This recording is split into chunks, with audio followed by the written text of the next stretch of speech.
ఈ నెల 3వ తారీఖు శంకర్పల్లి మండలం టంగుటూరు విలేజ్లో నీరట్ రవి అనే వ్యక్తి తన ముగ్గురు కొడుకుల్ని గురివేసి తను కూడా హ్యాంగ్ చేసుకుని చనిపోయిన బ్యాడ్ ఇన్సిడెంట్ మనందరికీ తెలుసు. ఈ విషయంలో పరిశోధన చేస్తే తర్వాత అతను జిఎస్ఎన్ ఫౌండేషన్లో కొంత అమౌంట్ ఇన్వెస్ట్మెంట్ గ్రామస్తుల దగ్గర నుంచి, ఫ్రెండ్స్ దగ్గర నుంచి తన ఇన్వెస్ట్మెంట్ కలెక్ట్ చేసి జిఎస్ఎన్ ఫౌండేషన్కి కట్టాడని, తర్వాత వాళ్ళ దగ్గర నుంచి రిటర్న్ రాకపోయే వరకు ఆర్థిక ఇబ్బందుల్లో ఉండి కొంత గొడవ జరుగుతున్న క్రమంలో కొంతమంది పత్రికా విలేకరులు మా దగ్గర నుంచి ఉన్న ఒక హోంగార్డ్ కూడా ఇతనికి ఈ విషయాన్ని బయట పెడతాము లేకపోతే ఈ అతను బ్లాక్మెయిల్ లాగా చేసి ఒక పరిస్థితి క్రియేట్ అయింది.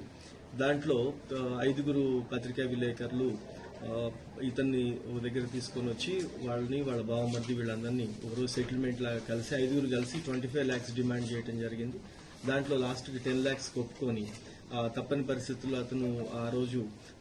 భార్య యొక్క పుస్తల తాడు కూడా తాకట్టు పెట్టేసి వాళ్ళకి 2.5 లక్షలు ఇవ్వటం. దాని తర్వాత వెంటనే అతను నెక్స్ట్ కొద్ది రోజుల్లో పిల్లల్ని చనిపోవటం జరిగింది. దీంట్లో అలానే మా దగ్గర ఉన్న హైదరాబాద్ సిటీ పోలీస్లో హెడ్ క్వార్టర్స్లో పనిచేసే ఒక హోంగార్డ్ నాగరాజు అనే వ్యక్తి కూడా అతని దగ్గర కొంత ఇన్వెస్ట్ చేసి ఆ ఇన్వెస్ట్ కింద అతను గతంలో కొనుక్కున్న ప్లాట్లను కూడా కాగితాలు తీసుకుని వెళ్ళి వేరే వాళ్ళ దగ్గర మార్టిగేజ్ చేపించి 20 lakhs తీసుకొని అతనికి పూర్తిగా ఆధారాలు లేకుండా జీవనాధారం కోల్పోయేలాగా చేయటం, ఈ అన్ని ఫ్రస్ట్రేషన్తో అతను ఆ బ్యాడ్ ఇన్సిడెంట్కి పాల్పడటం, అతను చివరికి ఆత్మహత్య చేసుకోవటము, ఇదంతా కూడా ఎస్టాబ్లిష్ అయింది. ఈ కేసులో